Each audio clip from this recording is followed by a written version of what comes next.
Salat, hadirin sekalian, adalah ibadah yang paling tinggi derajatnya. Salat, hadirin sekalian, adalah perbuatan yang pertama kali kita pertanggungjawabkan nanti pada hari kiamat. Awwalu ma yuhasabu bihil abdu yaumal qiyamati shalah. Hal pertama yang dihisabkan kepada kita, ditanyakan kepada kita, yang kita pertanggungjawabkan di akhirat adalah salat. Fa idza salahat salahalahu sairu amalih wa idza fasadat fasada sairu amalih. Jika salat baik, maka baik pula seluruh amal perbuatan hamba.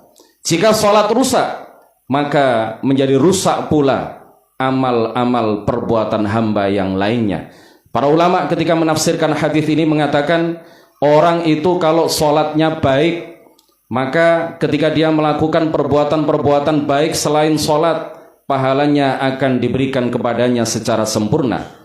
Jika sholat orang itu rusak, jika orang itu tidak pernah sholat, atau sholat tetapi tidak sah sholatnya karena tidak sesuai dengan apa yang digariskan tuntunannya oleh Rasulullah Sallallahu Alaihi Wasallam, maka menjadi rusak pula amal-amal perbuatan yang lain. Maksudnya apa? Orang yang tidak sholat, kalau dia sedekah, orang kaya Pak Kepala Desa, kalau disuruh sholat males, saya sedekah aja.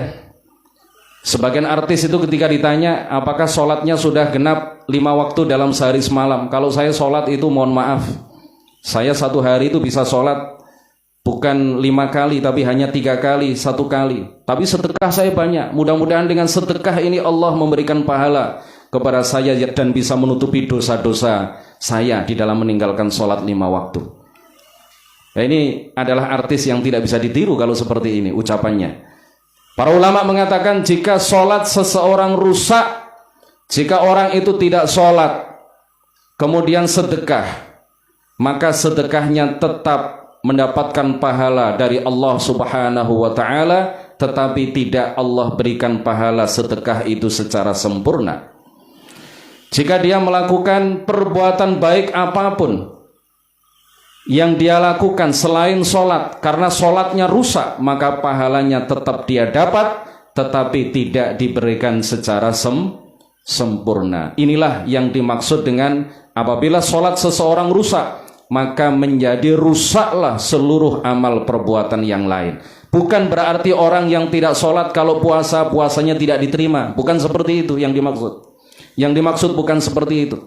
Bukan berarti kalau orang itu tidak sholat lalu perbuatan-perbuatan yang lain menjadi tidak diterima sama sekali.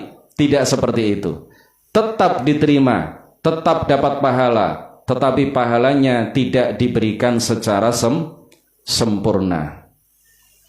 Jadi sholat ini adalah patokan. Kalau ingin cari menantu, lihatlah sholatnya.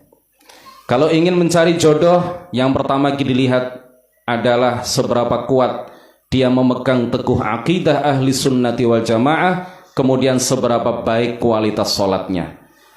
Kalau orang itu tidak sholat, berarti dia adalah orang yang tidak amanah, orang yang tidak bertanggung jawab, orang yang tidak takut kepada Allah. Kalau dia terhadap kewajiban sholat lalai, maka kepada anak bapak jika menjadi menantu bapak nanti, maka dia akan lebih abai, lebih lalai. Dia tidak akan menjadi menantu yang baik. Jadi sholat ini Bapak Ibu sekalian adalah patokan, adalah standar. Seberapa baik seseorang itu dilihat seberapa berkualitas sholatnya.